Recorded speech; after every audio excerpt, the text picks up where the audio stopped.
What's up guys, it's Finest Finance here. You have probably been taught that you should try to avoid taking debt. Schools teach us that debt is bad, your parents tell you that debt is bad, and some financial gurus tell you that debt is bad. But did you know that you can also use debt to get wealthy? Today I will show you the difference between good and bad debt, some examples of bad debt, and some examples of good debt. Stay tuned. Sorry if I sound like a vacuum cleaner, I have the flu. So hit the like button, cause as we all know, one like equals one prayer. All jokes aside, let's get started with what is the difference between good and bad debt. Shortly put, if you make money with your debt, it is good debt, and if you lose money with your debt, it's bad debt. Another definition for good debt could be that it's an investment that will grow in value or generate income long term. So what you consider good debt depends on the definition. With the first definition, student loan would be bad debt because it takes money out of your pocket.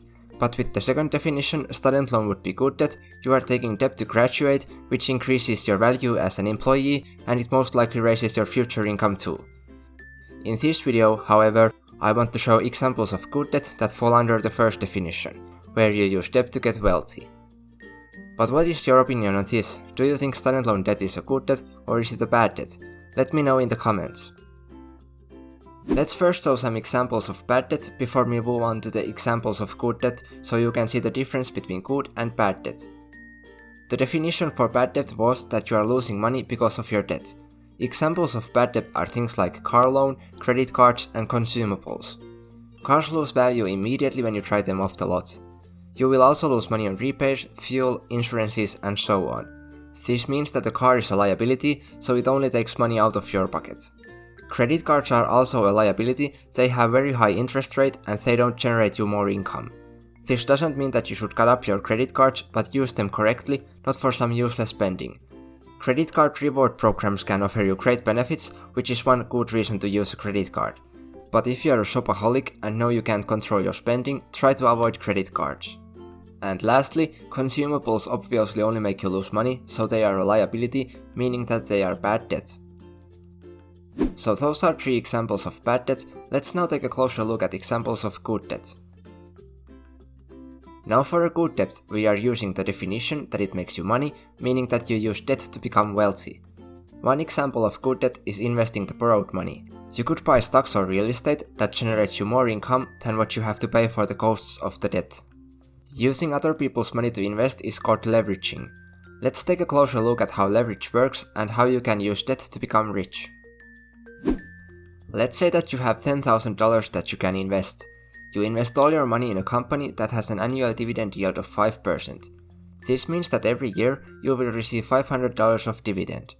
But what if you were using other people's money to invest? Let's say for example that you borrowed that $10,000 with annual costs of 2%. Again, if you invest that $10,000 to a company that has an annual dividend yield of 5%, you will receive $500 of dividends every year. The annual costs for the debt are 2%, meaning that you have to pay $200 every year for the lender, meaning that you will profit $500 minus $200 equals $300 every year. So the debt is making you $300 every year, meaning that it is a good debt. Another great example of good debt is smashing that like button. It costs you $0 and helps my channel to grow, which means more useful videos to everybody. Anyways, let's show one more example of good debt, investing in real estate. Rental properties are assets, meaning that they put money into your pocket. If you are making more money from rent than what you are paying for the debt, you are using good debt. Let's say you make $500 every month from rent and the costs of the debt are $300 every month. This means that you are profiting $200 every month, meaning that you use debt to become wealthy. If the tenant moves out and you can't find a new one, you have a bad debt because you are paying $300 every month but you are not receiving any money. Now before you go and take that $100,000 loan to buy some stocks, let me warn you about some risks that leveraging has. Before you invest in anything, make sure you know what you are doing. The biggest risk is that the return on investment is less than what you have to pay for the lender. For example, if you can't find a new tenant that pays you $500 every month, you still have to pay that $300 interest every month. You always have to have money to pay the costs of the debt. While debt multiplies your reward, it also multiplies your losses. Let's say for example that you have $10,000 and you take $90,000 loan to buy a real estate property. Now the price dropped 10%, how much money did you lose? 10%? That is what it looks like first, but no, you don't lose 10% of your money, you lose 100% of your money. You lost $10,000, which doesn't sound that much considering the fact that the property cost $100,000. But if you sell the house now for $90,000 and you have $90,000 debt to pay, it means that you lost everything.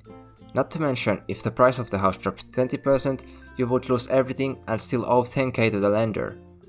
Remember that you always have to pay the borrowed money back unless you are running a company when you can declare bankruptcy. If you owe some money, make sure to check the top right corner for a video to learn how you can pay off your debt using Debt Snowball or Debt Avalanche. Let's briefly summarize the main points of the video. Bad debt means that you are losing money, and good debt means that you are making more money. Examples of bad debt are liabilities like cars, bad use of credit card, and consumables. Examples of good debts are using leverage to invest in assets, like stocks and real estate for example. Always study before investing, because using debt to invest has its own risks. While debt multiplies the reward, it also multiplies the losses. If you want to know how to invest in the stock market, check out the video on the screen for a step-by-step guide. Also, smash that like button and share the video to help my channel grow. Subscribe if you're interested in personal finance, investing and book summaries. My name is Finest Finance, have a nice day and I'll see you in the next video.